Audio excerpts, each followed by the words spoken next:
Welcome everybody to Calling Out the Banter Box with me, Connor Quinn, and Aaron Butler, Belfast comedian, all-time funny bastard. Did you say all time? Oh, That's cool.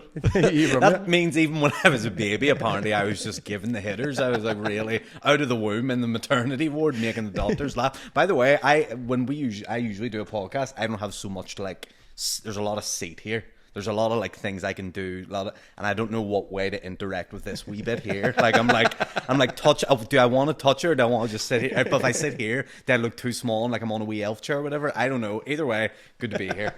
Anyway, it's good to be here. Do you know I don't even know what that means all the time? You just cleared up for me. Me neither. I don't know. You just said all time, and I'm like, class. That also means you can see into the future, and you think when I'm 80, 90, if I make it to that age, I'm going to be still dropping some big hitters. But yeah, good to be here. Good to have you. Yeah. I was going to say good to have you here. Good to be. In I never leave here. Yeah. This is do people know that this is where you actually? I don't know. Do people think when they watch this pod, is this, you do tell them it's a studio? Oh yeah, tell them it's my living room. So people, your viewers know this is recorded in your living room? Yeah. Class. I didn't want to give that away or anything in case there's trade secrets or behind the curtain or whatever. Don't want to ruin the experience for people who watch it at home. But yeah, we're literally just in your living room. I know. That's cool. It's like Chatty Man or something. It's like what?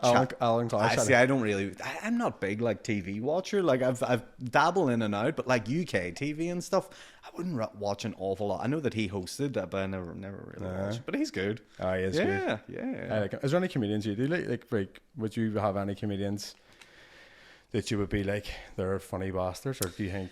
Oh yeah, we all have our favorites, and then you all have everyone's so different where comedy's the most subjective thing where someone might come up to me another comedian and go, oh, this guy's hilarious, but I'll watch him and go, I don't get it. But then vice versa, I might say to someone, hey, this guy, you gotta check this guy, and they're just like, I don't get it. It's so everyone has their own and it's the same way.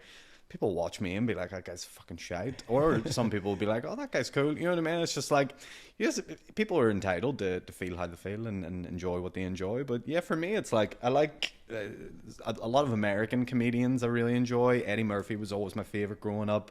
Chris Rock was always really big. Richard Pryor was always really big. Kevin Hart, when I was in my early 20s, late teens, he was coming up very well. And then yeah, just Jerry Seinfeld is a classic who comedians have a real 50-50 on him where half comedians will say, oh, he's overhyped, he's shite, but then you have other people who I have the opinion that he's fantastic in the way that he's able to.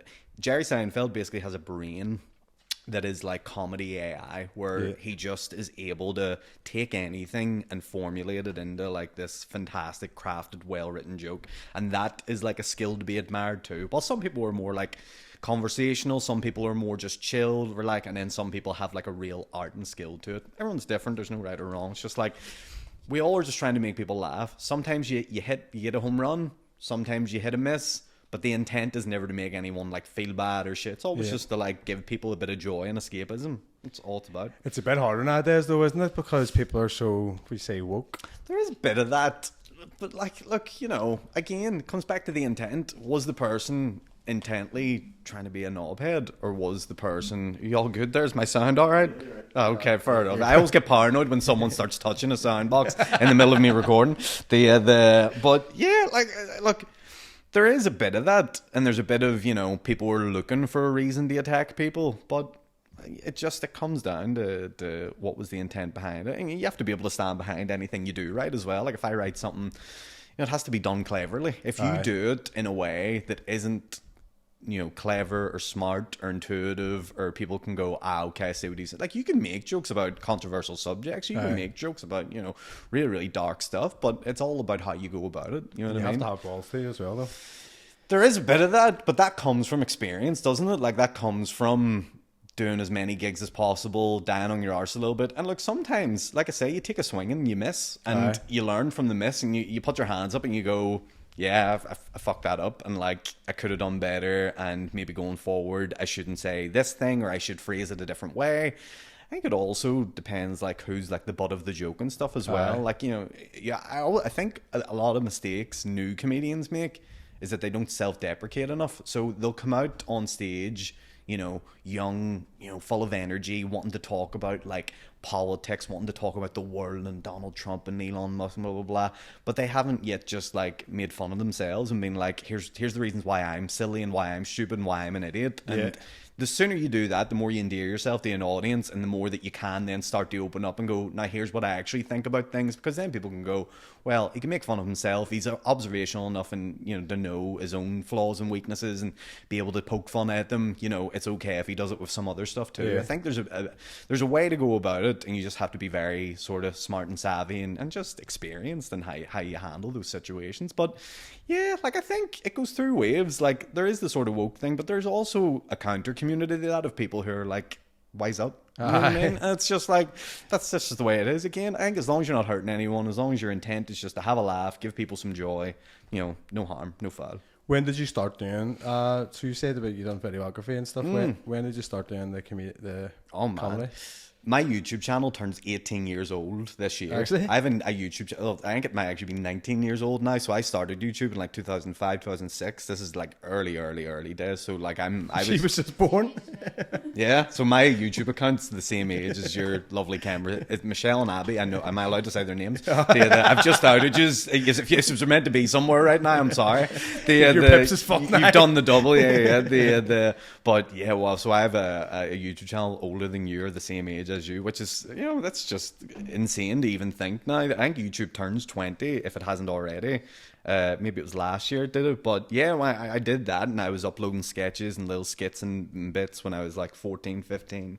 And I had a video website before YouTube was even like, and I would have links to videos and sketches I would make with my mates, and they would be like WMV files. Is very nerdy, by the way, for all the non-tech heads, but they would be like really, you would just click the link and download the video to your computer and watch it, and that was it. There was no streaming.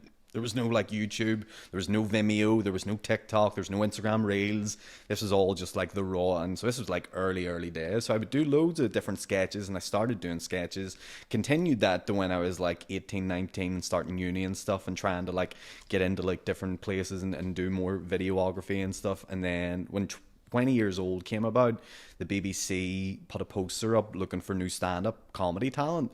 And I was like, I've always wanted to try it, so I'll just like apply for it and go for it. Ended up applying for it, got into the show, met loads of other comedians through it. That's where I originally met like Shane and Mickey and, load of comedians you would know nowadays. That's sort of where we all sort of collected at a certain point during that era. And then from there, just went on to do stand-up. Took a break when I was like 23, 24. Just because I wasn't feeling like I was in the right headspace for it. Did videography then on my own, just self-employed for about 5-ish, 6-ish years, and then went back to stand-up again just about 2018, and then COVID hit, and then I had to go back again, and then the whole thing. So yeah, on and off, I've been doing it since I was like young, and then stand-up since I was 20. But yeah, it's I'm 35 now, which is crazy. It's just like, what age are you? 30. 30? Wow, I thought you were younger for some reason. Good moisturising. That's what it's all about. Yeah. Everybody always thinks I'm younger. Yeah. But you all have like a really good like group of like comedians that all bounce off each other like this. Or do you think so? Yeah, it's like, yeah, it's great. It's great to see where everyone's at, what everyone's doing. It's great to see, like, more than anything, because there's always going to be, regardless if we were doing it or someone else was doing it or there was another wave of comedians or whatever, there's always going to be people up there doing stand-up or up there doing comedy, sketches, videos, whatever they're doing, trying to make people laugh. Really, what is the beauty of the last lot of years is it's the audience. It's the people who even listen to your podcast, and the TikTok audience, and the people that came over from COVID, and the people that listen to podcasts now, and people that come out to the clubs every single week to go to like Lavery's and the Empire. Just the big resurgence of people actually being involved in that from an audience perspective. That's the real, that's amazing. Have you any big venues, like you're saying in venues? Is there any venues that you love playing at? I mean, the Opera House is always. I've played. I think I've seen you in the Opera House. Yeah, maybe. I did support for Shane there. Yeah. I also did support for Andrew Ryan there last month, and it was, you're never quite. Every time you do it, you just. it's hard to get over just how beautiful it is as a room whenever you're like before the audience come in and you stand on stage and it's empty and you're just looking up at the ceiling and the artwork and it's just like it's so cool. And then it's designed for, you know, big theater shows and musicals, so the sound in the room is the nicest sound of any big venue you'll play. Like I've played the Ulster Hall and stuff, and don't get me wrong, nice venue as well, but you know, it's designed for music and it's designed for, well, it's like theater is like designed for like this beautiful volume of like sound, and you hear the laughter more and it makes you feel more giddy. So like Opera House is always a great one, but I mean they're all class in their own weird and wonderful ways, but my preference would always be to play the Opera House, you know, if you were to give me a choice. But they're all cool. Like it's funny, you know, how almost normalized it's become now to play these rooms. You know, back when we were coming up, we couldn't have even dreamed of like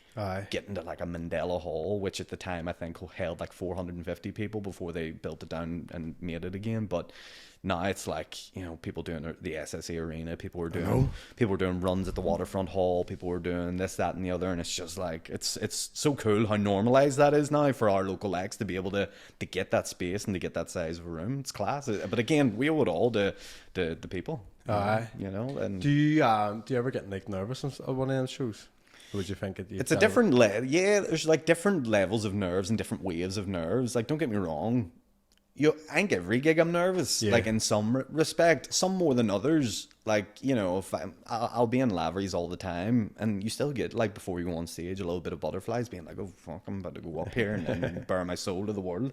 And then you do like a gig like the SSA Arena and you go, oh fuck, you're like, there's 5,000 people out there, like what do I even say or do? And you just start thinking in your head, what the fuck is going to happen when I go out here? It's great. But I always try to approach it with the same mindset of like, look, you're going to get nervous. That's just a given, and you just have to accept it. But you should also accept that no matter what happens, whether you go on stage and have the best gig of your life, or you go on stage, you trip, you fall, you hit your face, you flip in, you tell a bad joke, you know, you get, you know, whatever happens, someone gets kicked out of the crowd, regardless, you're still just going to wake up in your house tomorrow. You're still just going to go about your life. Like, nothing's going to be so disastrous that something's going to absolutely alter the universe. You know what I mean? So, and then you just move on to the next gig the next day. And it's like, sort of learn to cope with it better. Like, people go, do you be nervous? And you do, but you also learn to cope with the nerves better. And that just comes from time, experience, and playing as many rooms as possible. My way of getting coping with like fucking nerves is get blocked. Yeah, right. Okay. So that's your coping mechanism.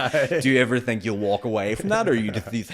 I'm just like, just get blocked. Yeah. The psychologist in me is looking at you going, it's not healthy. But, you know, I also wouldn't ever judge anyone either that they do something like that. But I think maybe you're in your own head. Yeah. Like, you probably could go out sober and do it, but you're maybe just, like, freaking yourself out. Like, when we started these, I had to start... When me and my sister started these like last April, and we had to get drunk on them. It was just us sitting in just. You know what I mean? I was like, I got drunker as it went on. And we had, like, I'd love to go back and watch some of the early pods and you're spiraling around the room. We had one with Danielle Welch on, and she done this. Oh yeah, she does one of them drinks in the middle of the podcast. See, by the end of it, I was like, "What the fuck am I talking about? What are we even doing anymore?" Type thing. Yeah, fair play. It got to the point where like actually Danielle was telling the story, and she was like, what are we talking about? It's like, no fuck. I guess maybe it just takes you like maybe one day you'll do a live one and you'll go, you know, I'll just have like one drink or two drinks and I'll just enjoy it. You know? This next one, I'm definitely gonna do that. Like, you're at the Devonish for the next one. Yeah, I hope you're bringing out the Pleasure Boys at the end. And that's how there's no other way to finish. By the way, the Pleasure Boys are coming back. Do you know that? No other. Pleasure Boys are coming back to the Falls Road. They're playing the Beehive, which I can't believe they're getting let back into West Belfast. I mean, think of the babies being born that night. It'll be some crack. Like I'll be there. I'll be. Sure. After that, they done somewhere else. Where was it? Oh, they did like Banbridge and so they were doing bus runs and all that. Yeah. But they must have it now, where they lock people's phones away. Like, they must have a system in place. You have to, because after that happened, I know, you can't be gambling the business anymore, boys. Yeah.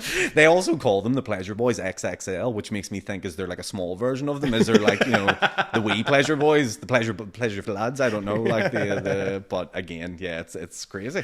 But yeah, they're coming back, so yeah, you won't be ending your Devonish show like that. No. Fuck, well, not me anyway. I'll be the. It would take a lot of drinks for that to happen. Yeah. I'll be the wee pleasure man. Unpleasurable man. Oh, that's you basically being like, I don't have the dick for it. No, you know what I mean? I don't. The here, listen, no shame in it, brother. You know what I mean? I get it. We could do like a full Monty or something like that. No, not that. Full Monty was like before the Pleasure Boys. You had the Full Monty, you had the Chippendales. There's all these different that lead it. They walked so the Pleasure Boys could run with their dicks out. You know what I mean? But yeah, Full Monty. It was back in the 90s. It was a popular thing. That was Before there was phones. Before there was phone. Well, do you know they say that's why people aren't like going out to nightclubs and stuff as much now, because they're afraid of getting drunk and just ending up on someone's video reel on their phone, and then they're on, and then it's like, so people are just clubbing less because they're like, fuck it. Because you used to just have to hide from the photographer on a night out. Yeah, and even he would get you. Like, if you look back at some of those old photos, like when people were getting at the box and stuff, and like all these old nightclubs in Belfast, you could tell when someone was chewing the fake of themselves, like, you know what I mean? Talking just I know, not really. Drool hanging out their mouth and all this shit. Now, there's no hiding from it. Like, everything's being captured at every single moment, which is you know. I'd say everybody's a content creator these days. That too, yeah. It's the beauty of TikTok, isn't it? It's opened up everything. Everyone's in everything now. Everyone's a rapper. Everyone's a comedian. Everyone's a flipping whatever. But yeah, no barrier of entry. Just get a phone and go. Here's what you were saying about like sometimes you go out and you can like something come flop. Have you ever had any experience where like you would do a comedy everywhere? Has there any been a tough crowd? Oh man, yeah, and you know, certain gigs are different than others. Some gigs will surprise you. Like sometimes I'll get booked for a GAA club in the middle of Dungannon, and you'll. I actually met you at one at the Star. That was in North Belfast, wasn't it? Yeah. So like that gig that you seen me at, it was decent, but it's just difficult. Like when you do a gig outside of a comedy club, they're not educated in terms of like how to set it up. Yeah. So they'll like, you know, you'll walk in, again, I hate to use the GAA club example, but I'm just being generic here, but if you walk into like a rugby club or a football club, whatever it is, they've got disco lights going as your stage light, and the lights flicking every 2 seconds, different colour in your face, and then the microphone's wireless, but the battery's loose in it, so you can't really move about with it, and then it's got a big echo in the speaker, and then, you know, there's the bar set up, so it's round the corner, so people have to walk in the toilet, so people just like don't have the right rooms or don't have the right setup, and so when you do those, that's difficult, because you're like, you know, you're so used to doing these beautiful clubs that we have, like the Empire, like Lavery's, that they're all set up perfectly for comedy, that when you do these random ones in the middle of nowhere, sometimes you could be a wee bit like, oh Jesus, this is hard, this is work, like, and that one was actually all right, the one you seen me in. I mean, the crowd were a little bit rowdy, and I think I maybe sort of lost them in the middle, but then brought it back at the end. But it's difficult too. They were there to see Kieran Bartlett, and that's the sort of other thing about if you're doing support as a comedian, you know, it's a very hard role, not just because like if you're the headliner, you know, people are showing up for you, people are showing up because they like you, people are showing up to listen to you, and so then when someone else like me comes on the stage and they're like, you know, here, listen to this wee fruit for 20 minutes before you actually get to listen to Kieran, and then it's like, oh yeah, you know, and then it's hard to win it. But look, there's satisfaction when you get it right. And then some people are going out for a night out, so they don't get that. Yeah. Well, and people who maybe don't go to comedy regularly, maybe it's their one gig in like 5 years, and they haven't got a clue. They're not like experienced like being in theaters or actually like watching a show. They don't know that like you actually have to be quiet for this. You actually have to listen to it. They enjoy it, and they're just like, oh no, I'm just out with, you know, our Sheila fucking doing poppers. Yeah, it was very specific. I'm going through a few things, but it is. It's just one of those ones where you're like, everyone's different. But some of those gigs can surprise you. Like some of those rural ones, like, you know, I think I did a gig in like Kilray last year, and I was like, oh, this might be a bit weird. It's beautiful. It was lovely. And like most regional places or most rural places in Northern Ireland are class, and we're, you know, the audiences really have an appetite for it, and so. Yeah, now on the juxtaposition of that, there is some gigs that you do that you go into thinking, oh, this might be okay, and it's just disastrous. It's just, you know, and it's a variation of things. You know, what affects like good and bad gigs can be, it can be the audience, it could be the setup, it could be the comedian themselves, it can be, you know, you have to remember people are human too. Like, you know, you might meet an audience of 100 people, but that 100 people statistically, you know, maybe they've all had a bit of a shitty day. Maybe someone's car's broke down. Maybe someone's had trouble with a family member. Maybe someone's got a bad news at work. And so you're dealing with a room full of people like that, and the energy's just dead low. But then on the other side of that, you can get a happy-go-lucky crowd where they're like, you know, they've had good time. They're, you know, their wages have just been paid, you know, whatever else. And next thing you know, the room's like on fire. So many variables of comedy that it's like so difficult to pinpoint sometimes. And it just, you just sort of, it's part of the job. You just sort of like, you know, listen. Here, what do you think about? Did you see about the crack with Peter Kay and throwing people out and the girls? Yeah, like I'd seen the whole hoopla about it. What I'll say about that is arena comedy is, I don't like it personally. Yeah. Like I get it. I get the purpose it serves. The purpose it serves is it allows a comedian to play to a massive amount of people and bank a lot of money as well at the same time, which I would never begrudge any comedian for doing. Let's be real there. But the for the experience for the audience, you know, sitting in a room of 5,000 people watching a big stage, watching a screen basically because you're that far away, as opposed to going to a comedy club with 150 people where you're right in it, you're in the jokes, you're in the, like, that's such a better experience. But the problem with arena comedy is this: if you have a heckler, if you have someone who's giving shit, if you have an audience member that's drunk and leery, getting that person out takes time because you have to locate them, you have to get the security to them, they then have to walk them all the way out. It takes a good 5 minutes for that to even fizz over. So what you don't see in the Peter Kay video is you don't know what's happened before that. Maybe that person has been shouting for 40 minutes and he's addressed them maybe 3-4 times. Yeah. And then it's got to the boiling point where he's like, just get out. And what's happened is they've only recorded the just get out bit. And then that goes online. They go, Peter Kay's a dickhead. You know what I mean? It's like everything in context is completely different. The girl was doing a pure interview and she was all like really sad. Fucking grow up. What's saying? Now you're sad. You shouldn't have fucking been sad when you were shouting. You know what I mean? But it's one of those things. Every audience member pays the same price for the ticket. You know, they all pay like £25, £30 each. Why have you got to shout and make it about you and ruin their night? You know what I mean? There's a whole selfish point of it too. Now, don't get me wrong.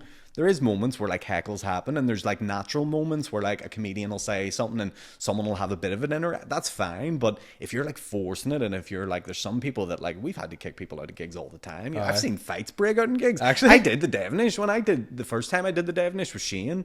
I was doing support, and the show, like I was the first one out, and it was only about 2 minutes in. 2 boys, and here's the annoying thing about. Have you ever been in the big ballroom in the Devonish? I've just for work, like.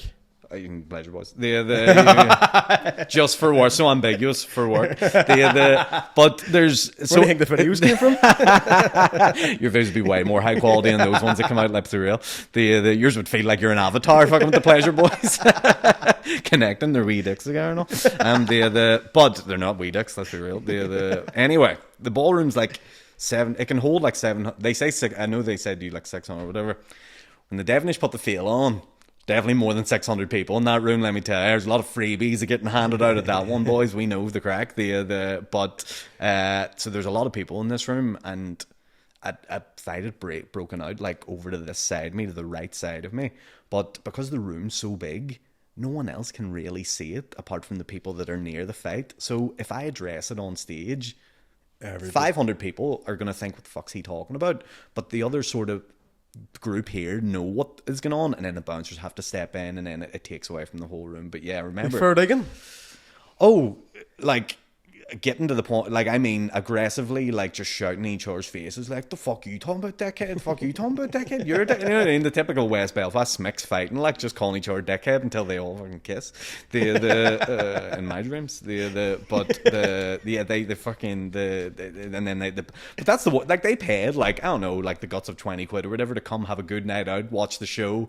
They only got 5 minutes in, got through out. Like it's mad, isn't it? It's so shit. People can't help themselves. Yeah, I think it's something to do with like one person knocked over. It's always someone knocking over a drink, or someone's like chair hitting someone or something. There's always like that, and that's what starts it. I may fucking take this on board, and at this point in time, I'll be like, they're fucking fighting. Well, here's the you're in a good position that you're in a podcast, so you can all have a laugh about it. There's a panel of you or whatever. Like when it's just me on stage in the middle of a joke about growing up with my dad or whatever. It's not really the time for me to be like, there's 2 boys fighting. It just doesn't. It comes across weird, like, or it comes across like I'm trying to do a bit. Yeah. When I'm not, there's literally just two guys fighting. But yeah, that'll happen. Look, that's the beauty of it. Like, listen, no two nights are ever the same. You can't expect the unexpected. Unpredictable stuff happens. You just got to roll with the punches sometimes. Well, see, to be honest, like our first one we done was fucking mayhem. Like, Right, in what sense? Well, you were probably steaming. Yeah. But I only got drunk because one of our guests was so drunk, and then Right. I forgot that I had like a second half to come out in. Okay, And when I came gotcha. out the second half, like I recorded them all for the shorts, and I couldn't even listen to it back. I was like, turn that off. Really? I can't understand what I'm saying. Did you put the episode out? No, fuck. No, it's just in a vault. It's in the archives That's somewhere. amazing. That's class. Dude. And there's not really any shorts of me talking at the end because it was just like, I mean, that's. And do you structure your show in any way, or do you just go, we'll just riff? like with the first one was sort of, yeah, we structured that a bit. No, well, I did have I always have topics Gotcha. in case it dries up, and then And many guests would you like have on? so we'll have like this, well, usually two each set, but this Gotcha. one. So the first half there's going to be 3 guests and me, and then the second half there's going to be 2 guests. But the 2 guests have already been on my podcast, so that's probably going to be a bit more like. There's going to be a bit more topics and stuff with that, where it's going to be a bit more interactive rather than just the typical talking. Because I've noticed as well, like, because obviously I feed on the energy of it being like a night out and it's all sporadic and it goes with the idea, like it's meant to come out for a party. So I've learned that the second half needs to be more like of a show rather than, because people lose interest and then they start shouting and then they're at the bar and all that stuff like that. So yeah, this one I'm fucking shitting on it. Listen, it's all a learning experience. You gotta just, you enjoy doing it. There's obviously, there's a reason to it. Like I do enjoy doing it. I think like I would get more nervous for these, like just the one on top. Where like that one, I feel like you do, like you saying, that you can feed off the energy of the crowd and stuff like that. And then my thing I need to do is not fucking shout. I just shout everything in the mic. Yeah, just your levels are peaking all over the show. Like, you think that they can't hear you, but really, they can. And I'm one of them ones that even when I get drunk, like I do get louder. So like, by the night, you're a sound guy's nightmare, basically, of it all. Yeah, fair enough. I don't know if he's right with me the next time blocked. I don't know. It's just like, yeah, fair enough. But yeah, do you do like games or anything in the second half? Do you do like a quiz? Do you do any sort of wee interactive bits just to like have the energy flowing or give you some structure? This one's going to be a bit more like that. There's going to be like a bit more like song, because we've noticed then from it, because everybody started to get drunk because there'll be an interval. So by then they've got drunk, and then we'll just do wee bits of like sing song. We had a singer on the Christmas one. Gotcha. So we just completely turned it into a sing song. It's always good to end on a musical number. I think that's regardless of any show. I always think it's nice to end on some sort of musical crescendo. That's just the showman in me. It's showman. I know it. Like I'm sitting here, no PR training. I'm like, no. Fuck PR training. Fuck it. Yeah. Well, I mean, maybe for some people they probably need it. But I would need it, I think. But then I see, to be honest though, like the way you were saying that about going out and just sort of saying and having confidence, it's like I slag myself a lot on it. So it does lead the way to like sort of say a joke. All about. Yeah, like you're building your own thing in your own audience. You've done this far without PR training. I think you're good. Yeah. It'll be what it'll be. It's when I'm sober, I'm a shitbag. I'm like, what the fuck did I say? The like remorse or regret from the night before. You're like, like what have I done? The reality kicks. Can't look at any of the videos to like maybe the Tuesday or something. Yeah, see, I've never drank or touched alcohol or like drugs or anything like that, so I have no. Do you never drink? No, never touched it. Never, not once, not in my entire life. Yeah. It's just, and people immediately think you're some sort of weird pervert guy when you in this country. They're like, you don't fucking drink, you fucking loser. You know what I mean? It's like, but it's just, I've nothing against it. My whole family love it and whatever else. I could just whatever way my brain is, I could just never rationalize it or make sense of it. And I think because of that, it's why I don't touch it, because I can't make sense of it. I don't understand. I don't get it. Do you know? No, like I know that like some people are like, oh, it gives me a wee confidence boost. I don't need it for that. See, where I think when I was younger and I started drinking, I was like a really reserved character. When did you start drinking it?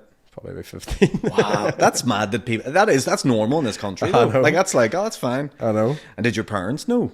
Yeah, when we did a bit, she would have been like, She was more like, I'd rather know what you're doing than just be sneaking about. Yeah. But that completely brought me out of my shell, like. And then it was when I'm in my 20s, I started like, I would have fucking been a nervous wreck. I'm a nervous wreck, to be honest. Yeah.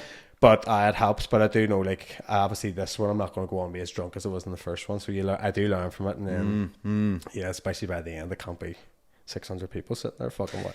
It's going to be interesting for you because the Shoe Factory and the Devonish are both so two very different rooms. Like, and also, well, I don't know about the clientele. I mean, the Shoe Factory clientele is definitely going to be different than Devonish, isn't it? Like, but maybe that's a good thing though. Maybe like you learn, like, oh, look, the more people that come out here, the better this is. And, I know. And, you know. I know. Well, I think hopefully I'll just thrive on it. But I think the good thing about this, and like you'll probably like notice as well, like I can go out and tell people I'm really nervous. Yeah, that's the only thing that makes me confident, because obviously it isn't like you're not going out to do like a stand up, so I can be like, I'm fucking shit. Nice. Like, but look, I think that's the way you should be. I think again, it's weirder when someone goes, "Oh, I'm feeling sweet here." What do you mean? Like, no big deal. No, blah, blah, blah. Like, it's, you know, no one wants to be that guy or be friends with that guy. You know, you want to be friends with the guy that's like, yeah, you know, I'm normal like everyone else, and like fucking we all get scared being up in front of like thousands of peers or hundreds of peers that are like watching us. Like, it's the right thing to be like. It's good if you have spotlights and you can't see the crowd, though, isn't it? Well, I don't wear glasses, and I should because I'm blind, but I can't see anything when I'm up there, and that's something maybe people don't know, but like to me it all just looks like a blur. I just perform to a blur constantly, and it's just like, in a way it's kind of blissfully ignorantly great, because it's just like, listen, I can hear laughs, and that's the important thing, you know. And then when you play like some of those big rooms like the SSE, like you can't see anything. You can't. I'm like, I can't even with glasses. Yeah, even with glasses, like the way they have the lighting set up in that room, you're literally just performing to a black cloud of your own thoughts. It's mad. It's so, you just can't see anything. You know, there's people there, you can't see it.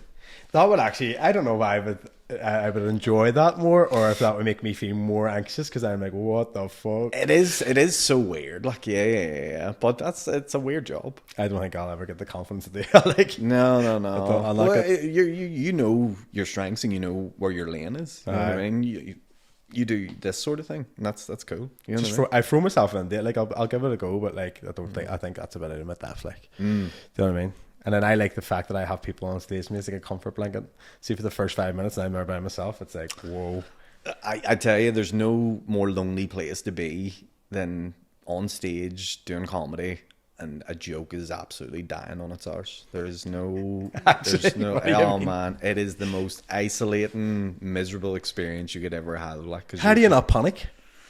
Again, it just comes from experience, and like, I mean, you kind of do, but it just comes down to how well can you hide it, how well can you suppress, like, oh no, I'm doing all right up here. And like, at the end of the day, you know, when you try new material and stuff as well, you sort of go in with the hope that it works, but also the knowledge, knowing that, hey, this could go down like a lead balloon. Do you bounce any of your content or like material out on anybody first, or do you just like go, right, I'm just going to do this? I go through phases, and sometimes, like, I would be quite an isolated person anyway. Like I do enjoy my own company and stuff like that. So, and I would always be like, oh, I could probably just figure this out myself. But I think more recently, probably in the last like 2 years especially, I've reached out more to other like people on, you know, who do comedy, to be like, hey, what do you think of this idea, and what do you think? I think that's really helped me, and you know, I think I've learned that in the last 2-3 years or whatever it is, like, collaboration is probably the biggest strength in comedy, and having like, you know, it's the whole expression of like iron sharpens iron, like being able to go to someone who's a high level and go, hey, and then they give you an idea, and then they give you a bit of that, and then vice versa as well. Like, I've had people come to me with stuff being like, hey, what do you think of this bit? And you know, that's sort of, I think, for me, collaboration works best. I'm one of them people who can't hold their own pistol, so I have to fucking tell everybody everything. Like, by the time I've actually, to be fair, we're not telling secrets. We're not telling like, oh, no, but I mean, fancy type things. It's just jokes. Yeah. Like, they're gonna come out eventually. You know? But I will be like, tell everybody that much that when I go to say it, I'm bored of it. Right? Okay. Yeah. I understand. Yeah, you do have to. Yeah, there's. It can be. You can get bored of stuff if you say it like. If you do the same joke over and over again, like, we all have jokes that we rely on and stuff, but there are some that if you do too much, you go, I need to do a different joke. This is Aye. I'm dead behind the eyes now, and I can feel it. You know, but yeah, it all just. See, I couldn't do the whole stand up thing because my memory, but I would like go to say something, then get lost in it, and then it's just. That's why I kind of like doing it. Apart from like making people laugh, is it's really good for like keeping your brain like always ticking over, always like thinking about something, or always trying to remember something. Like a lot of comedians will write their sets on their hands and stuff. So Will they? yeah, well, you can look at like footage of most like a good few. If you just look at one of their hands, they usually have the ink where it's like their set list or whatever. Some also just put a page on like a stool or whatever like that. I purposely don't do any of that. I'm actually one of the few who would never do anything like that, just because, unless I was doing like a lot of new stuff, but I just don't like. I would just constantly be looking at it. Aye. So if I have a page, I would constantly be like this and this and this. But if I have nothing to there, then I've only got to rely on that. And then I think that helps me stay in the room more. Yeah. You know what I mean? Because I'm just like, I have no choice. I'm putting myself under more pressure, but it's a good thing for me. Do you think sometimes not that because the first show I done, I was like, see if somebody fucking heckles. But see when they heckled, I was like, yes, come on. Right. And I enjoyed it a wee bit. But then you get Yeah. the ones who fucking rip it. Like somebody ripped it the first one ever, and it was constant. I was like, she fuck up. There's that, and there's like, you know, when you address them and when you like heckle back with them, and when you do get them back and get them, you know, get a big laugh and whatever, and then they keep it going, you're like, I've already dealt with you. Like, give up. You know what I mean? Like, stop trying to make it happen again. That's the worst kind. Then there's also, you know, the worst kind of room to play is a room that's just like not even that they're not laughing, but they're not like not doing anything. Yeah. I'd rather a heckler than a room of just quiet. You know what I mean? Like, now that's not me inviting hecklers to be like nobody. Yeah. But what I'm saying is, if you're like playing a room and no one's reacting to anything, that's almost worse than just like them not liking it. You know what I mean? I'd rather you not like it and shout at me than like just everyone sit there quietly, you know, or like a wee murmur of laughter, and you're like, oh, gee, the energy or whatever. You just, it's just better to keep it more dynamic and exciting. I know it's the mix, it's the medium of it, like the happy medium. Yeah, there is a happy medium. There's a balance somewhere between like, you know, crowd interaction and, you know, just letting the comedy night play out how it should, you know. So here, what were you like growing up then? Since you didn't drink, what were you into? What was the crack? Were you always funny in school and stuff, or what were you like? Man, shyest kid in school. Were you? Quiet. I'm quite, even today, like I'm quite introverted. Like when I'm not on stage, when I'm not like gigging, like because when I'm on stage, I'm quite high energy, quite like go loud. Yeah. But I don't always. You know, I wouldn't want to be that guy all the time because I'd hate that guy. You know what I mean? But he's all right for short bursts. He's all right for like an hour on stage. But yeah, it's, so like quite like I have no brothers or sisters, so I grew up only child, and just in West Belfast on the Falls Road. Went to school there. Went to the Christian Brothers Secondary School when I was older. But again, all boys school. You know what I mean? Yeah. And very shy, very awkward. Like and then I went to uni. And I think that's when like I started to like mingle with other people, meet other people from like who weren't just in Belfast. That was a big like. Did you go to uni? Yeah, I went to our college. So like when you go to uni, you sort of like, I had never met anyone from like Enniskillen, or like, you know what I mean? And you're like, these are people that exist. These are weird, you know, alien creatures that are like, you know, from all around. Like cultures. Yeah. And even like people from Derry and people from Antrim and people, and you're just like, this is mad. And then you're like trying to like learn about them, and you're you know, you're going out and you're partying and you're going into class, and you're sort of, that's where you really, I think, develop a little bit as a person and sort of find out more about who you are and what it is that you're into and what life you're going to sort of work towards for the next 10 years or whatever.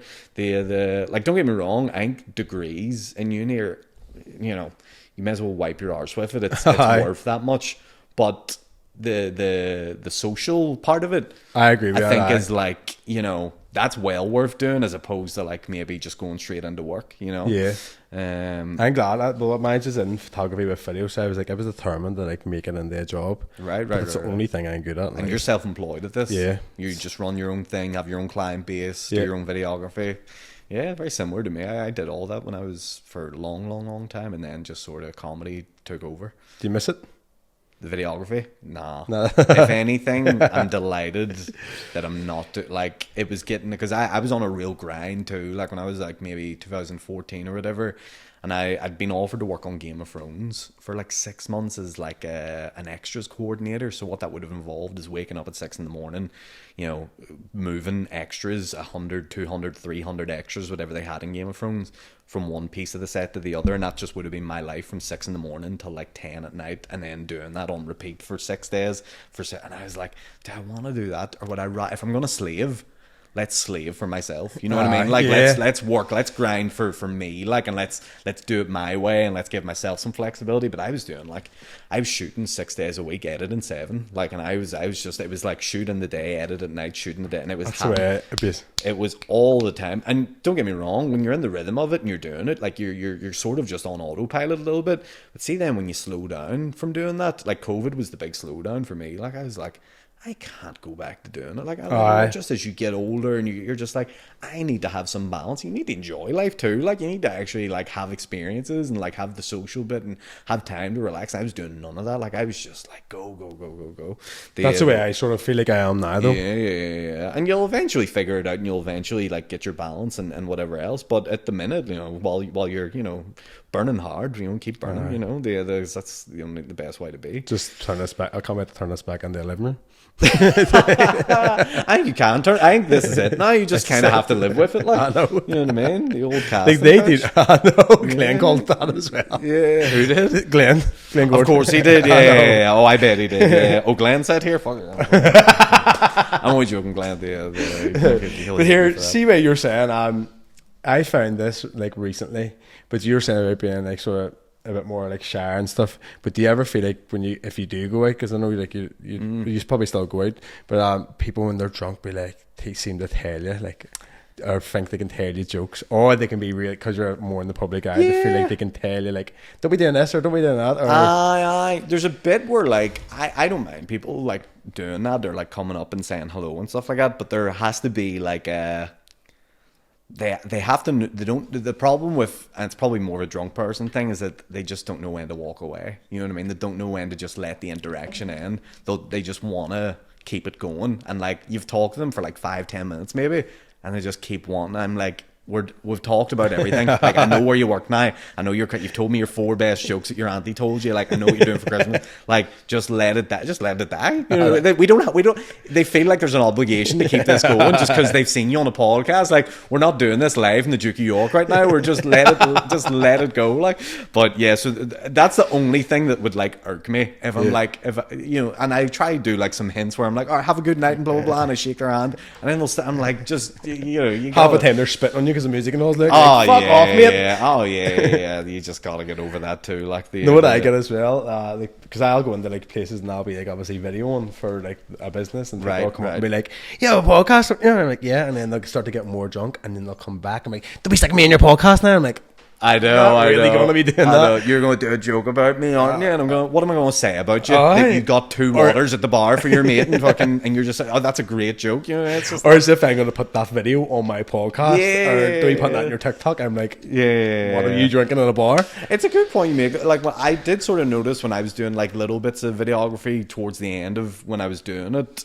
because I was still doing stand-up at the same time, that you were going into clients sometimes and they were going, I watched you, why are you doing this? And I was like, because you know, this helps pay some bills. And they're like, oh, weird. Yeah, and then it started to get weird. I was like, I gotta do one or the other here. I know. So yeah, just doing comedy. My thing is, the guy went into like schools and like done the video and then the teachers come in and be like, how do you do TikTok? All the students are saying you have a podcast. I'm like, don't watch it. Don't watch it. Do you know what I mean? But they like some of our schools have been like dead on, like teachers and all follow you and stuff. Even my old teachers, they follow me. Like they follow. I get that too. Yeah, I went into my old school to do a talk, and I got asked in to do it, and I thought, oh, class, like, and this was last year, or whatever. I was like, of course I'll go back to the school. Blah blah blah. Went back to the school. Kids didn't give a fuck. Kids were like, why'd you bring this guy in? We're all 16, 17 years old. This guy, like, I that's when I felt old. I was like, I'm not cool anymore. I'm not real. Like, these guys, like, fucking, I'm not on Fortnite. Like, these guys just know the crack. Like, but that is a tough crowd, talking to the students, because I had to do it for about videography, like a couple months ago, and I was just like, I am so awkward here because like they're not even like anybody any questions. They're just like Yeah. Oh, they don't ask questions, and I even made a point of being like, "Hey, listen, ask whatever. No bad questions. Like I'm open book here. Up to you, kids. You can ask me anything. No big deal at all." They were just shy, and it's just different generation. You know, it's just the way they are now. But then I wouldn't ask the question in school. Yeah, probably not, unless I was truly interested in something. You know what I mean? If they had like someone come in who I was like, you know, and every kid's different. Like obviously, not every kid's into comedy or whatever. But if there was, I would have been that kid. You know. I found after they were asking questions though, like outside the class, because I think people would be too embarrassed in front of their peers, yeah, in front of teachers and stuff. And then I suppose in schools they're looking for a reason to like make fun of you for something. Like I was like, see if they fucking make fun of me. And then I just went into it was my old art teacher, and I just like, I better not curse. I was like, I think see if I say fucking or something in this class. That's a thing. Like yeah. And then they start laughing, and then you realise the kids are all fucking they say it too. I know. You remember the words. It's just more the teachers being like, I can't believe this fella's coming as a professional. I did say shit like, and I had a big retiner, but that's not really that bad. Right? Yeah, that's fine. Here we have a few wee questions. Sure. Yes. Let them roll. They're not bad. Okay. You make that sound like they're very bad. Yeah. They're random. So what's the weirdest gig you've ever done and did it end in a disaster? Oh man. Right. I may have told this before somewhere. There's a bar in East Belfast, and it's a private members only bar called the Cozy Bar. And by the way, I know I'm naming the bar right now, but I want to preface it by saying this: lovely people, lovely bar, all good. Like, you know, no ill will or harm towards them. But they had their Christmas do, and for their Christmas do, they wanted a comedian to come on. So I got booked for another agency who said, oh, they're looking 20 minutes, someone to go down at their Christmas dinner after the dinner, do a bit of comedy. I was like, okay, cool. I was like, you know, this is my stuff. Sent a link to be like, this is sort of stuff I do. I curse a little bit. I'm a wee bit cheeky here, blah, blah, blah. Just to make sure they knew what they were getting. Cool. All good. Show up to the bar. Guy goes, yeah, they're just finishing off their dinner. You'll go upstairs, do the comedy. Great. Finish off their dinner. They bring me upstairs. Before they bring me upstairs, the guy goes, listen, if you're having a bad time or if it's not going well, we've a member in there that looks a wee bit like Michael Barrymore that goes, just say, is that Michael Barrymore? And you'll get them back on your side. They'll laugh at it. It'd be hilarious. I was like, great. Can't wait to use that, right? So I have that in my back pocket. I go, this is going to be fine. Go upstairs. Gigs just full of old men, old 60-year-old men. Like, I mean, like, just didn't want to be bothered with me. The woman brought me on stage by going, this fella's going to do a bit of comedy, which is an awful intro. Just a wee bit of comedy, like. Just, yeah, it makes it sound like I'm going to try it. Like, I'm not a professional. I guess this guy, it's his first gig. He's going to just dabble a wee bit and see what he thinks. But I go up, did my first joke, strong joke to open with, and gets nothing. Gets, like, radio silence, like, deafening silence. And I go, fucking, I just pull out this Barrymore card now. Pointed to the guy, said, hey, is that Michael Barrymore over there? Radio silence again. And at that point, I go, I'm fucked. I'm so fucked. Like, and in my head, I'm going, I'm so fucked. But also, I'm booked for 20 minutes, and this is a minute and 10 seconds in. I'm going, longest 20 minutes of your life? I just stood up there doing a 20-minute monologue. Every joke was silence. There was not a single murmur. There was not a single ripple. There wasn't a boo. There wasn't a cheer. There wasn't a noise made. Just all these beady eyes, all these dry 60-year-old eyes looking at me. And then I came off stage, and the manager was like, "Do you want a Coke Zero?" That's how he was like trying to give me some sort of comfort, and I was like, No, I have to go do my next gig here. I didn't have a next gig. I'm out of here. So that stands out in the memory as like one of the worst ones. That's up there. That was so. I honestly don't know what I would do. Like, I think I would actually maybe start crying. So I believe me, I think I just run. Believe me, the temptation's there, and the temptation is there because you go, you know what? The money's not worth it. Now, to be fair, it was well paid, so the money was worth it. But I give it back. You do talk yourself going, how badly do I need this? You know what I mean? How badly do I need to pay the mortgage this month? How badly do I need? But Andrew Ryan, comedian, gave me a good tip, which is that if you ever experience a gig like that, all you literally can do is just do your bits. But as you're doing it, you just you're in the middle of the bit and you go da da da da da da da da da da da, and you just keep going round like that as you're doing your bit, and it's just you practicing. It's just you literally doing a practice run. That's the only way to do it. Terrifying, but look, once you do that, things become easier. You know what I mean? Like gigs become easier, and when you do get a laugh, then it becomes better. So it's like you have to play all types of rooms. You can't just play the good rooms. You have to play the shit ones. You have to play the ones that are fucking, full of disasters, because that's the only way you get better. Yeah. Really. Oh, mate, that's making me nervous. Yeah. Oh, I'm terrified. So we'll have another one. What's the most ridiculous reason you were kicked out of somewhere? You ever been kicked out of anywhere? I feel like that's something that comes with drinking. Yeah, definitely would. Oh, I can tell. I have a reason. It's this is a throwback now. When I was 18, in uni, Queen's Students' Union. It was like a Friday night, and I had two friends who weren't in uni. They were from my secondary school, and I was like, lads, come out to me to Queen's, because you don't go here. Be a bit of crack or whatever. It was like a fancy dress themed night. Us three dressed like Ghostbusters, right? So we're all dressed, no backpacks or anything, just like the onesies. Yeah, just the over. We looked like we were just fresh out of a painter's job, because the logo didn't even look well on them. But anyway, so we're stood there like three Ghostbusters, and we start talking to these three girls, and I'm going, three girls, three guys. Like, this is going to be best. We're going fucking. This is going to be so cool. I'm like 18, stupid idiot, 20, fucking tit, and fucking basically. And so I said, my mates who drank, I was like, fucking, he's all good and blah, blah, blah. They're like, yeah, class. And what I noticed is they hadn't went up to the bar once, but they had loads of drinks. And I was like, where the fuck do these ones keep pulling drinks from or whatever? Kept liking back and forth. I was like, where the fuck? They keep like pulling Coronas out of somewhere. My two mates were just smuggling in drinks in their socks. But they would go to the car that I had brought, get the fucking they had like a 24 pack of Corona, because they didn't want to spend money. Keep in mind, it was only like a pound of drink this time, but they were still just like, so they put, and then they would like knock the cap off the table in the Students' Union, and then there was just lids lying about everywhere. Bouncer come over and seen a bunch of Corona lids and boys sitting with Coronas, and they were like, and he goes to the boys, he goes, fucking, where'd you get those? And they went, the bar. And they went, we don't sell Corona here, get out. And we all three of us got thrown out, and I just, and as we're getting thrown out, I was just like looking at the girls like, no, just like slowly, like when Jack left the Titanic, I was like, no, come back, because they didn't want to leave. Like it was like 9 o'clock or some shit. It was like early. I'm like, sounds like something in an American Pie or something. Yeah, it really was. I was like, it's fucking, because it was going to be the best day of my life. So that's the one time I got through it for something I didn't even do. I was terrible for getting through out of places. Yeah, well, just for being drunk and disorderly.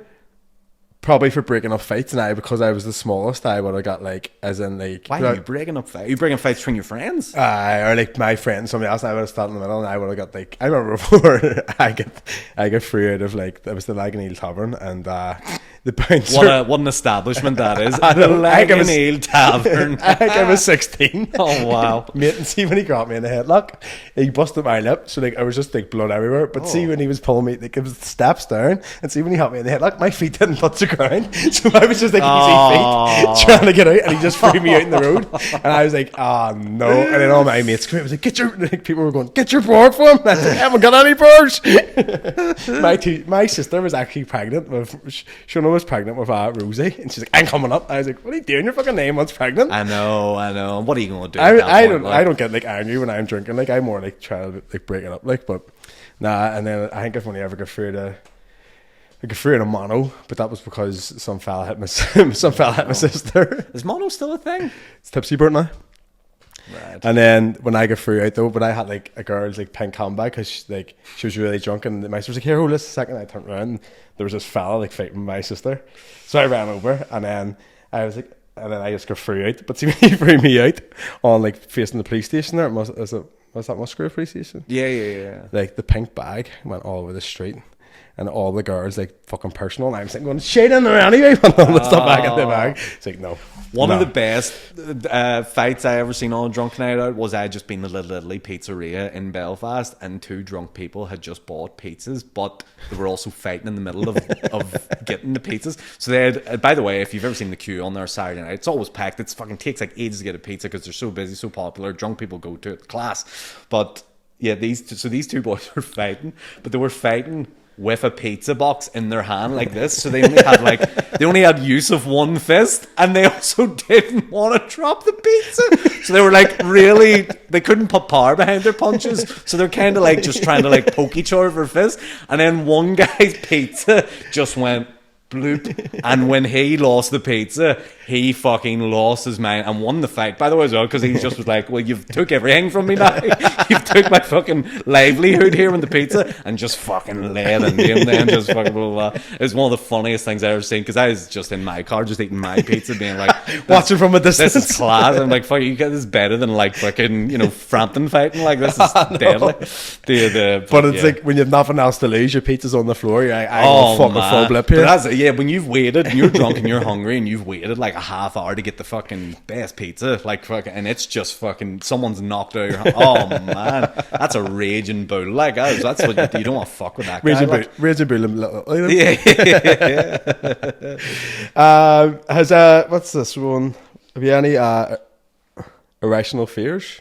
Oh, dinosaurs. That's a weird one, isn't it? Yeah, like when I watch Jurassic Park, it's almost like a bit of a.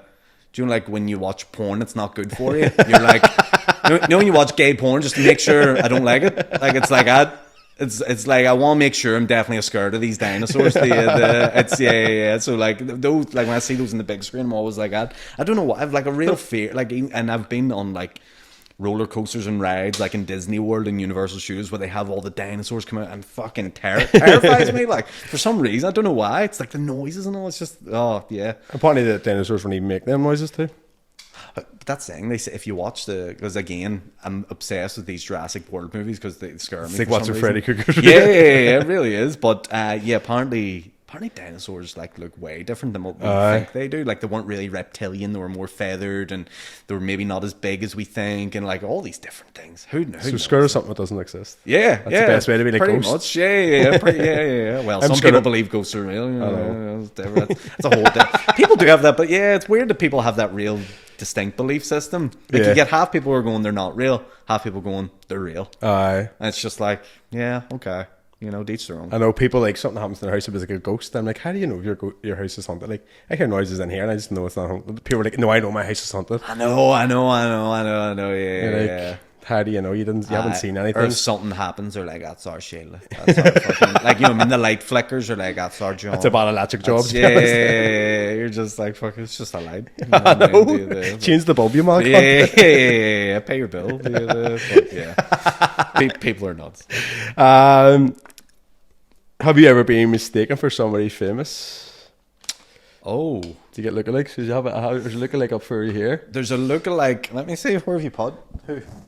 Oh, Brandon Flowers. Yeah. More so dressed like than actually looks like, I would believe. He's way more handsome. There's one Tom Grennan. That guy.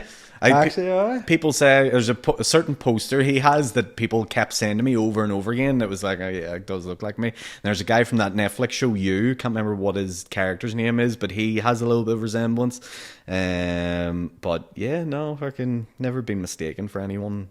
I did do stand-in work for the actor Martin McCann here. Have you ever heard of him? He's like in Blue Lights and stuff like that. Oh yeah. Where he's a little bit shorter than me. I don't know why I'm saying that, as if I'm trying to make myself seem bigger. I'm 5'8", but but we're roughly the same height and sort of build and whatever. And so I did stand-in work for him. He was in like Good Vibration. I think he was in Good Vibration. Yeah, I know who you're on about now. Actually, yeah. You'll know. Like but yeah. Apart from that, I've never met him, by the way. But shout out to Marty. Just a stuntable. Yeah, just Marty's fucking. Is he from West Belfast? He might be actually. I think he is. He is from West Belfast, isn't he? Because I think I on a wedding. He was at a wedding. It was somebody from West Belfast. He's quite small. Thank you. Just say he's quite small. I was being kind. I was like, he's not that small. Actually, really small. Yeah. Am I taller than him? Yeah. Fuck, he must be small. Not really. Like. Tom Cruise is small. Oh, Tom Cruise. That's not. You can't say that. Midget Gems, you were meant to say. That's what you were talking about. That's all right. You can still say midget gems. That's I know, fine. but apparently you can't anymore. I know, they're little gems now, according to Marx's. What else do I have? What's a joke that you told that completely bombed? Do you know what? I can't remember the actual joke. I just remember the sort of the premise and the idea of it was about like, I think there was like an LGBTQ football team, men's football team in Northern Ireland or whatever, and my joke was just about how class the changing rooms must have been after or whatever, and like it was low hanging fruit, pardon the pun, but it was just stuff like that, and I was like, oh, you know, the real game's after the game, and you know, flipping, you know, they don't even care if they win or lose, they're just like, because they're always winning. Like, it was just like, That's funny, but when I did it, it just died, and I was like, and then I also realized, I'm like, you know what? I'm straight. Like, I shouldn't be talking about this stuff. This is for someone else to have. Like, if there's a comedian who's maybe like bi or gay, like that's probably their story to tell, not mine. But do you have to give up then, or do you just have to keep seeing it through? Every joke's different. Sometimes, like, I had a joke. What was it? I was doing a joke on last week about porn addiction in Northern Ireland, because we have like a very high population of porn addiction in Northern Ireland, and it was good, but it just wasn't quite like a hitter, you know what I mean? And so I had to go back and retool it, and now it's great. Now it's like, okay. Sometimes it takes you saying it out loud like 3 or 4 times until you actually find what it is, the rhythm and the groove and the flow of the joke, and then you get it. And then there's other ones where you go, nah, just give up on it. And sometimes you'll come back to it in like 5 years. Like, I have jokes I wrote like maybe 5-6 years ago that I'm coming back to going, oh, now that I'm a little bit, you know, wiser and older, I can actually see where this could be funny now, you know? It's completely in the way you say it though, isn't it?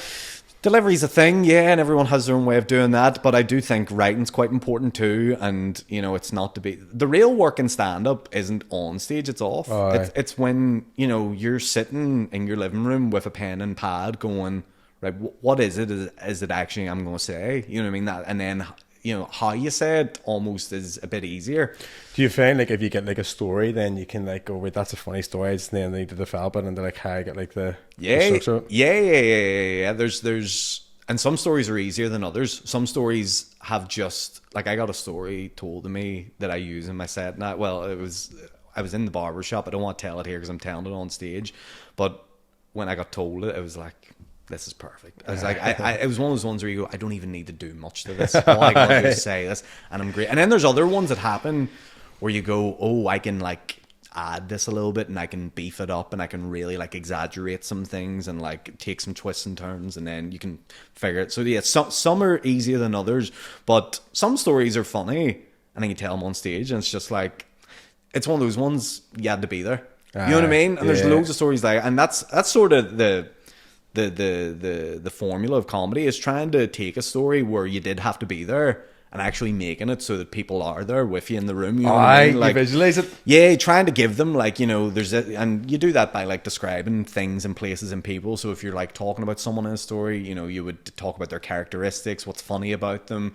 their height, their, you know, whatever it is that it might be, and then giving people like that visual so that they can create the movie in their head. To then when you get to the punchline, they go, that guy, you know, fell and blah blah blah. So do you find like, so just say like a DJ can play like a tune, like, and I remember we were in a party before, my mate was like, right, fucking every tune can't be a tune. You know what I mean? So like, do you find like with a joke you'll have like, right, there's the joke, and then you have to sort of like feed it like another one, and sort of like, yeah, there's that. Like, you can do what's called routine stacking, where it's like, say you have a topic of sorts. So say your topic is dating apps, you know, you can have maybe like 10 jokes around dating apps, and so you're basically going through them all, and it all sounds like one big long bit, but really it's actually like 10 smaller bits. You know what I mean? So it's like 10 small songs if you were a DJ, as opposed to like, but you're mixing them all in, and that's like almost like the big mega mix of like, here's all the dating app stuff, and then you can have stuff about like, you know, drinking, that can be a whole thing. You can have a whole routine about like growing up in the area you grew up. You can have a routine about your family. So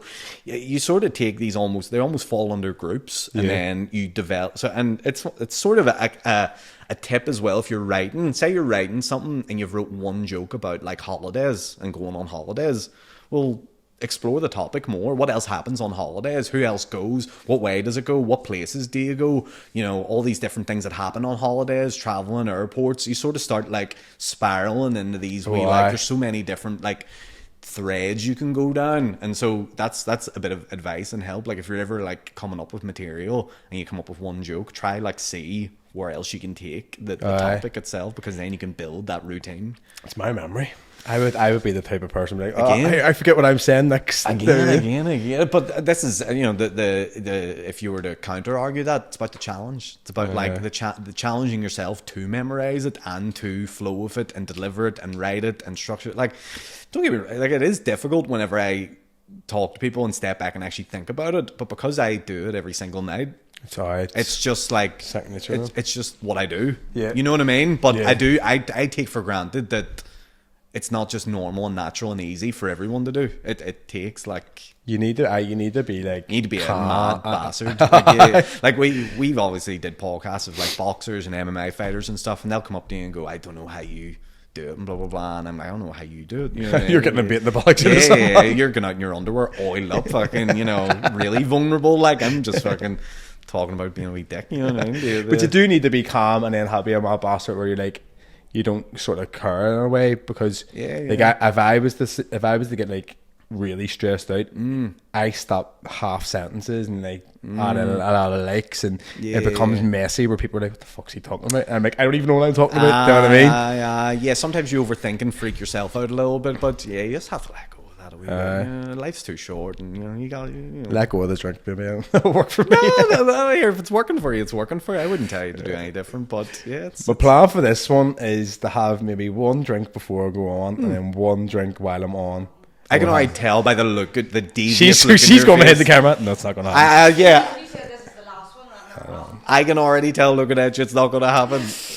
I'm not drinking these. Yeah, tonight's different. Yeah, I usually drink on these. Do you ever take? There's some comedians that take like, what's it called, rescue remedy or something, where it's like It doesn't work for me. No, I tried it at my driving test and all. I think it's freaking me out more because I thought it should be working and it wasn't working. I was like, I'm fucking freaking out now. you're fucking drinking this stuff. Any wonder you're fucking That's gonna be a bit of it. absolutely buzzing. Like, I know. I definitely have like a wee bit of like undiagnosed ADHD. do you find it hard to sleep at night? Aye. I'm terrible for it. Like, I am the worst sleeper. It annoys me to an extent. Like, See, like the day, because I had a shoot today and I've been out all day. I was at PT and then went to the shoot and then was like straight here. So I had to have this all set up last night. yeah. Today I was going to bed like later and I was like, every hour I woke up. Like literally woke up every hour. I was turning the TV back on, like going back to sleep, and I was like, "Fuck this." Yeah. So when I have something like this, I'm going to know I have a busy day, and then I knew I had to get back down here. I was like, that would sort of keep me up, like. Yeah. Do you know what I mean? Yeah, for me, it's just like overthinking and just like the voices in my head, which sounds psychotic, I know, but it's like just like I can't switch it off. I can't. Sure. Just, like, Last night, the show only sold out last night. Then I just decided, I was like, "Fuck, I don't know if I could do this to 600 people."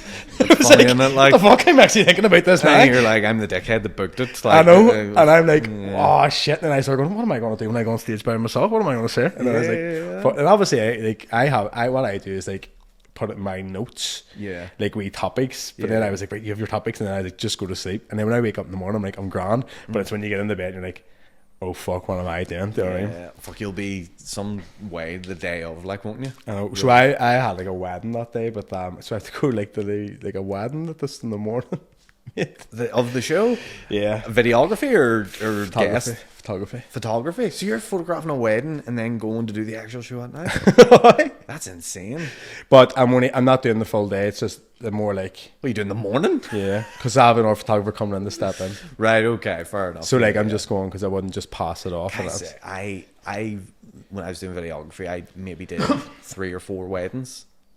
Hated it. Did you? All of it. Yeah. Now, to be fair, some of them were my friends. I actually didn't mind that, but the idea of doing wedding video, that fucking. I don't mind it. And I'd be alright. But see, after the speeches, I'm like, don't talk to me.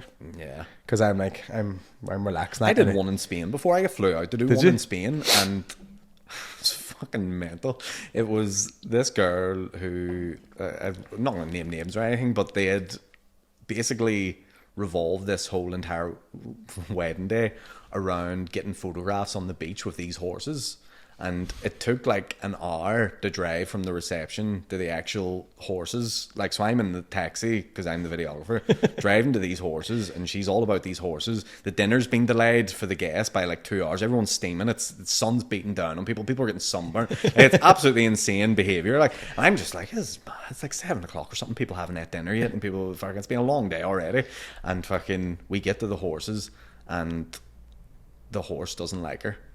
And is like doing the thing where the horse fucking does the head and all and like fucking kicks the feet it's and all a dress and all about you. And so she couldn't get on the horse. She just had to like get a photo like Say those. just like leaning her head in with the horse. And I'm like, I can't believe we took 2 hours driving out of the wedding day, delayed people's dinners just for you to be on the beach with a horse and be like, that's it. It's happening. But it's just typical. But yeah, I did. The last one I did was a family wedding, and my mum like basically forced me to do it, being like, "Yeah, well, I've already told you." And I was just like, never again. This is it. My family knows not that they are like my always dead on me. I was like, we need to match them yourself. She'd be scared to ask me to do it. So I actually have a wedding, and I was talking to my friend today, and I have to get in the helicopter the way down.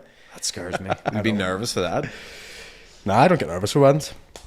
I meant the helicopter. But Oh, the helicopter? yeah, sure. I'm not thinking about it. If you got nerves at weddings, that'd be weird. You're not the one getting married. I know. I thought you meant because I get nervous for this. Imagine me going to the bride. I'm really shitting myself today. How are you? She's like, I'm a worried. ball of nerves just looking at you. I can't. I don't know how we're going to do it. Yeah, the weddings are weird, aren't they? Like they are. Though, like they're all the same structure, so that's why I don't freak out at them. Like, and as much as people try to obviously make it different, in my eyes, it's like the morning ceremony, like photos, then speeches, and it's like the same format. How bad are the speeches? The speeches they're always the same thing. I know. So I love the bit where it's like they're having a laugh, and then they just go, of course, the people who couldn't be here with us today, Uncle Jimmy, your Aunt Margaret, they're up there. You're just, and everyone gets a wee bit like, and everyone's like, and then they get back to the band, and then they're like, well, what about the bride getting fingered and Magaluf on the hand? I'm not mad. And then it's just back again to fuck. But also your Auntie Teresa, who sadly has gout. And it's a whole fucking thing. I also love when the speeches, someone gives like a rogue speech. It's usually like the day of the bride, where he's like not meant to give a speech, but he's like, listen, I fucking paid for all these dinners, so I'm going to say my piece here. No, I don't love his man anymore, but yes, I am glad that we're here today. Anyway. I've had ones where people have been like, people have says like, oh, like, talked about the bride and they have been broke up, and she's like, brilliant mummy, not a brilliant wife. I was like, fucking hell. And then it's always like the grooms, we can't talk about the stag do now. We're not going to talk about that. What happened to Magaluf stays in Magaluf? Like, fuck all happened. Her dad was there? Yeah, exactly. Yeah. But yeah, no, they're fucking funny. I also love the DJs at weddings, because they're always like, you can always tell by the look on a DJ's face when he's just dying to get into the beats, like, but he has to play like Ed Sheeran, fucking, whatever it is, with fucking Bruno Mars, Ed Sheeran, and he's just like fucking, and then 2 minutes there, it's like, meanwhile, bride and groom just haven't even started the slow dance, and they're like, what the fuck's going on here? Like, and a bit of bits and pieces. There's always like Superstar, Mark McCabe, Venga Boys, fucking Born Slipping, and all the rest of it. What else do I have here? Question ways. Have you ever had a heckler that made you laugh instead of the other way around? Oh yeah, but do you know what? Nothing specific is coming out, but there's definitely been someone.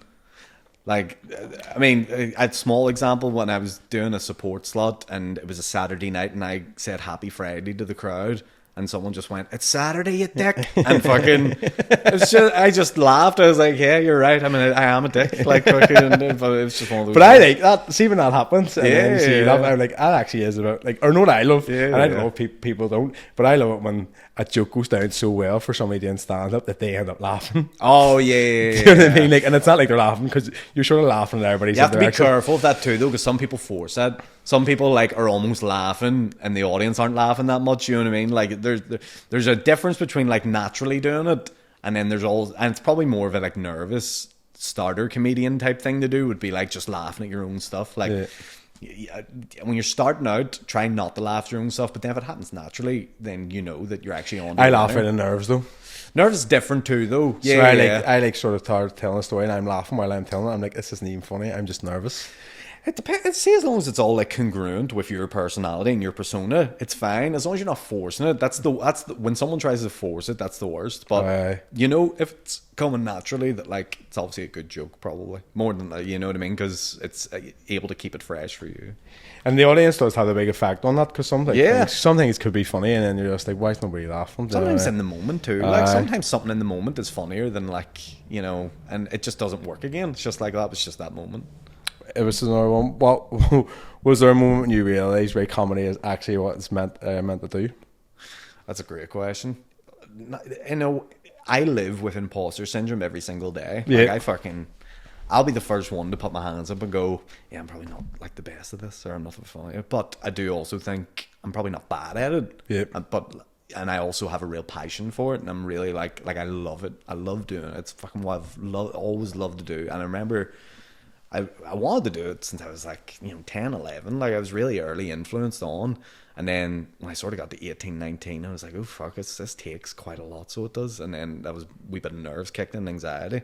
But yeah, you're all, you know, from a young age I wanted to do it, and I'm just delighted that I am doing it. And every day you sort of wake up and go, I can't, you're almost there going, I can't believe I'm getting away with this. Like someone's gonna come in and be like, right, time to fucking. But I do that. It's the exact same as well. Sometimes I'm like, right, this is really good, and then I'll wake up one day and be like, like people are coming for the other people, they're not coming for me. Yeah, I'm totally the same. Like if I'm on at a gig or anything like that, and there's like other people on, I go, no one gives a fuck about me. Like, I'm just the host. They're just not the And to be fair, I actually don't think it's a bad thing, because the worst thing is to be the guy that's like, oh yeah, I'm fucking big dick here, you know what I mean? Or like, oh, people are calling, and it's just like, you know, it's good. There's a fine balance, because again, you can go too far the other way, where like you talk yourself out of being good. Yeah. Where I'll be like, no, I'm shy. But you have to have a bit of, you have to give yourself a bit of credit sometimes and go, do you know what? I'm all right. I'm all right, and fucking that's fine. I'm happy. It's good to keep you grounded though, because it is good to be. Yeah. The day that you go on stage acting like you're the shit, that's the day that you probably, you know, have lost touch of reality a little bit. Yeah, because I think that as well. Like you can see some people who get like if a crowd's like shouting, or like if a crowd's like not talking. Talking, and like, or if they're not getting the jokes, people can get frustrated, and that's sort of like the worst thing you do want, because then it becomes like, oh, you've lost them completely now. Because even if you're like, I've seen ones before, if you're funny, you've sort of put a wee bit of a sour taste in their mouth and stuff. There is also something to be said. Like you could be the best joke writer in the world, or you could be the best, like, but if you're not likable, you know, it's the same with sort of any profession. I think like you could be the best videographer in the world or the best photographer in the world. But see if you're a dickhead to be around.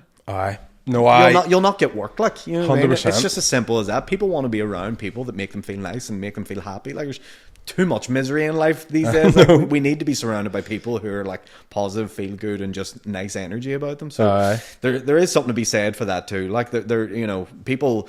A lot of the sort of newcomers will focus on like, oh, I want to be dark, I want to be edgy, I want to be this sort of comedian, I want to like, you know, blah blah blah. Try first just being likable. Just be at the most basic part of your core. Just be a nice, likable act on stage. You don't have to be like this big depresso, weird alternative comedian type act. Just be some sort of likable, relatable person, and the rest will flow. At some point. Here we have another question. What's the most Belfast thing about you? Oh fuck, that's a great question. Define a Belfast thing. I know, what would be the most Belfast thing about me? I order fake football tops on the internet. Is that one? That's pretty smacked out. Like there's a lot of wee things I got. But no, I'm quite a weird character. Like I don't really fit in. Not that I'm trying to fit in or whatever, but like, you know, I'm not really like, I don't know what I am. Mine's would probably be my accent, because it's very like. Some words I say, like, it's but you're good at neutralizing it too. I think you're you know, for speaking and things like that. But yeah, I think accent's one. Don't really know who my real dad is. That's just such a Belfast thing. That's probably the most. I mean, that got dark quick, but I know I'm scared of the talk. We don't need to follow up on that, but but I suppose that. What's your biggest pet peeve or something that irritates you? Oh, latecomers always got me like that Did it? one. Oh man, if I agree to meet you at 3 o'clock and it's 3:05 and I haven't heard from you, I'm in foul form. Like I am like, and I think I don't know if that's something to do with me being on some sort of spectrum, but like I get real like. See if someone's told me something's happening at this time. Oh, I I made them at this time. I get like I start getting anxious and stuff, and it's no big like. Or if someone's told me like, yeah, we're going here for dinner at 5, and it gets to 5, and you're actually changing the plan, and we're going for dinner at 6, and it's a restaurant somewhere else. I mean, I get all flustered and all. Like I get like that. That's a big pet peeve. Like, You know what I hate as well? They ever see people who are always late make you feel like you're just doing something wrong by being on time. I fucking why hate you that. so early. You're like, no, I'm just here at the time we agreed to mutually get here. And they're like, oh, but I had something to do. Well, it's like, well, and then you get into the whole argument of like, why is your time more important than my time? I have a family too. Blah blah blah blah blah. It's a whole fucking ordeal. No, my pet peeve is, would say, people that say photos don't do it justice. I'm like, take a better photo then. What? So give me context to this. People that say like, Photos don't do it justice, so they'll be like, they'll go on holiday, or their dinner, and they go on holiday. That's a good one. They'll go on holiday and they'll be like, swear to God, it's amazing. Photos don't do it justice. I'm like, well, take a fucking better photo. Yeah, that's true. Or maybe that's just it. Maybe your Christmas dinner just does look like that. You know what I mean? Like, there's nothing wrong with your Christmas dinner looking like a plate of shite. Like, if you Or like like it. they'll do it of like a bride, and they'll do it like of like somebody on. I think photos don't do it. Like they get someone got a new dress, and they're like, photos don't do it justice. Yeah, I'm like, yeah, but yeah. the dress I can see it. I mean, Yeah. I mean, The groom saying it about his bride. Like, trust me, I know you haven't seen her in person, but the photos don't do her justice. That's yeah. sly. I hate that. That just came into my head. I hate it. Yeah. What's your guilty pleasure TV show or movie? A lot. When I get into something, like I get like real into it. For a while it was 90 Day Fiance, which is a TV show in America. Yeah, if you've never heard of it, basically because in America, if you're in the country for more than 90 days, if you're not married, you have to get deported. So people are meeting off dating apps for the first time in America, and they're giving it 90 days before they decide whether they're getting married or not to keep them in the country. And there's so many seasons. I got so into that show, ridiculous. I know the fella. Who's the fella? Everybody would know. So when Ed with the no neck Ed. Yeah. He covers his hair in mayonnaise to preserve the color of it because he's grey and he wants to keep it black, so he dyes it black and then puts mayo in it. I'm sure that smells lovely, fucking for the girl. On top of having to fucking climb his neck to fucking get on top of him. It's a whole thing.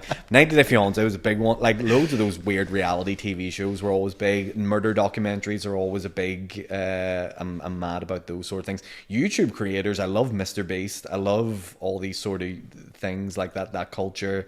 And then the odd TikTok live in Belfast where you'll see two mad cunts with no teeth just fucking shouting at each other.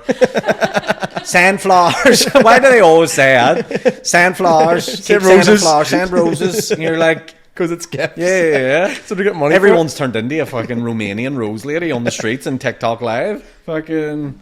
This is so true. We're trying to get rid of them for years. Now we're becoming them.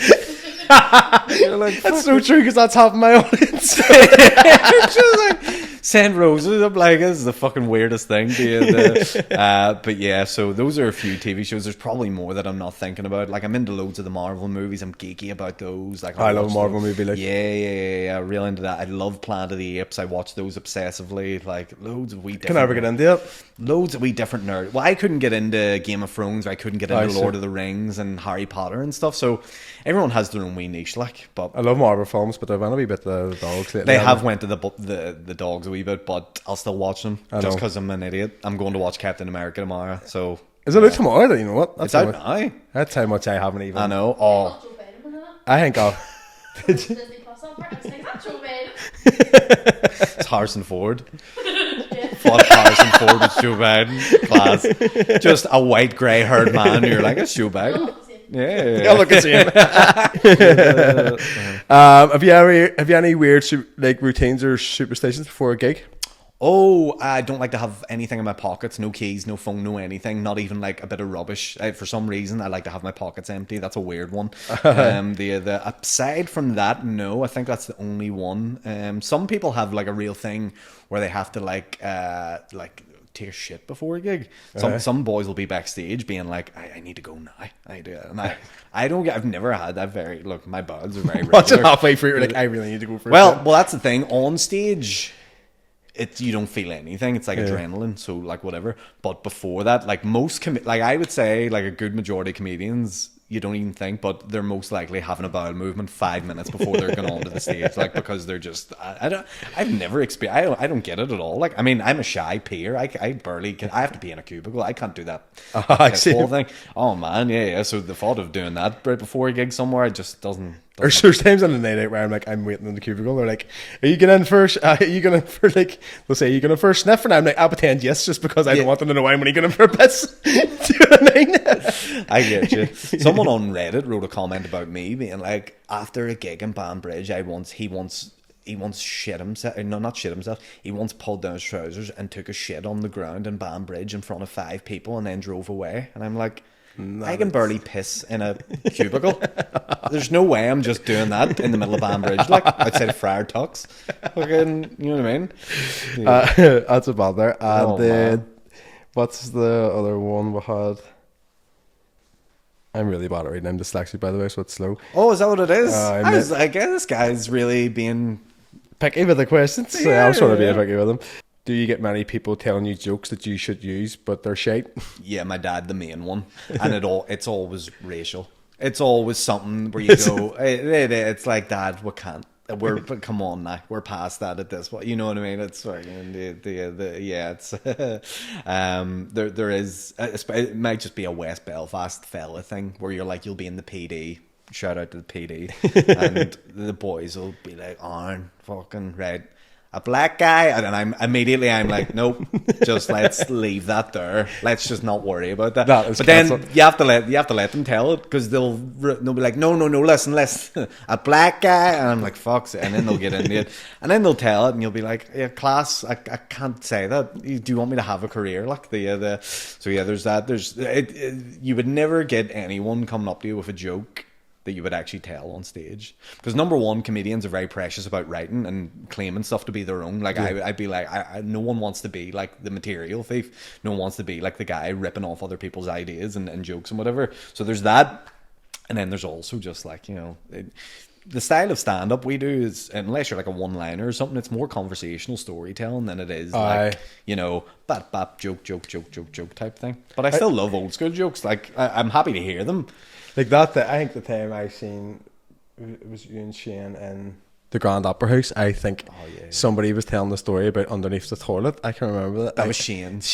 But I visualised like the cubicle because of the way he was describing it. Do you know what I mean? And I was just like, I think he was on the floor at one point looking under, but in my head I could see the full cubicle door. Do you know what I mean? That was so. I understand. Like, you really do have to be. It's a personal thing. It's like you do have to talk. Like, people who are starting out are like, where do I begin? And it's like, just talk about what you know, like what you've experienced. Like, make a list on a page of like, here's all the things I've done in my life, and have a look at them and go, which ones could actually have some humor in it. Yeah. Or here's a list of opinions I have in my life, and here's a bunch of feelings I have, and here's why I would like to talk about them. It's always just, it's simple things like that you do, like, just to make it personal to you. Some people are really good at doing like impressions, or like making you think of somebody else. Like, I think the first one comedian I think I ever liked when I was younger was Peter Kay. Right. And it was that two. I think it was the two for, or no, it's Alan Carr. It was the one he done in like Manchester, but the way he done all the different voices. That was the one that made me laugh, and then I think that was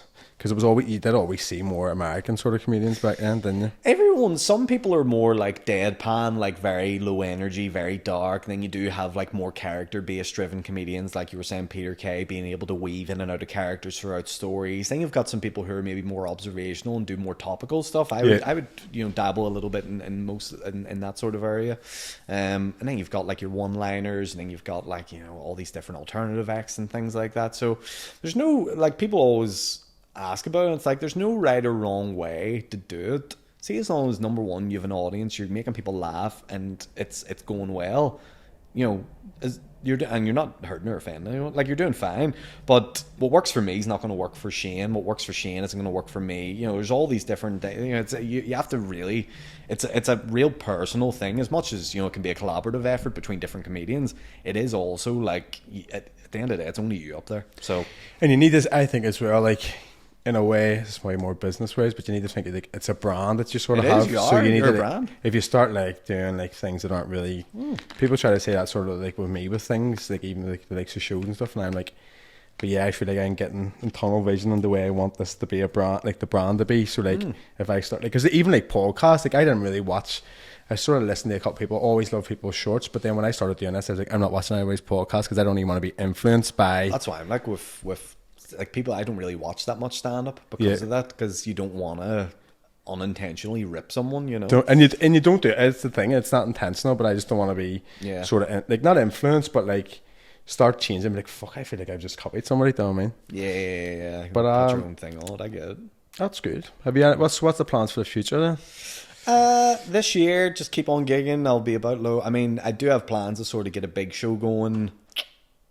I can't announce it because the venues that I'm talking to haven't got availability for me until early 2026, which isn't ideal, but look, just there's no rush, I would love to have something going October, November, but it's not the case. In the meantime, I'm working on my pilot with BBC at the minute. We just did a panel show for Radio Ulster, we're still slowly working that out and developing it and getting it to a point where we'll hopefully have a series. I would love to have that this year.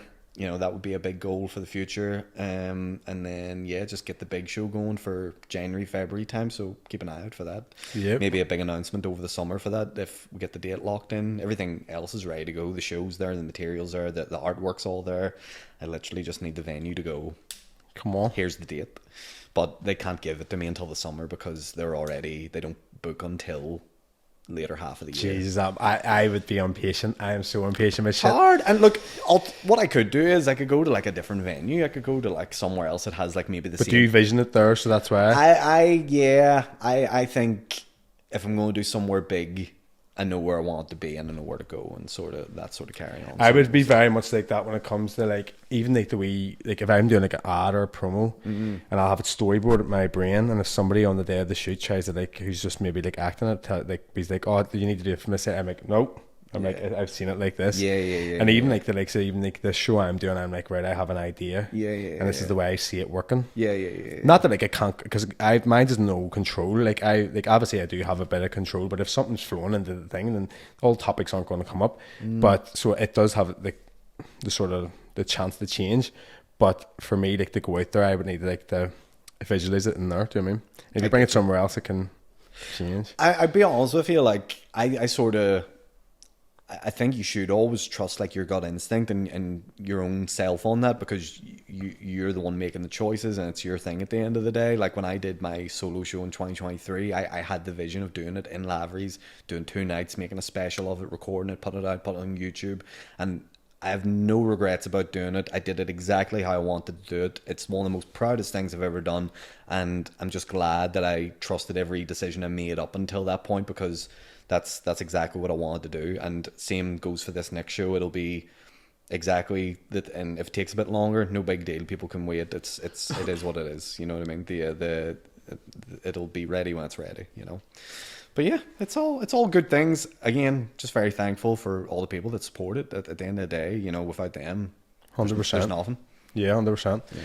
Well, thanks very much for coming on. That's us. All good. Thanks for having me, mate. Good to see you. We'll do it again sometime. Yes, 100%. Love it. Thanks, everybody. Thank you.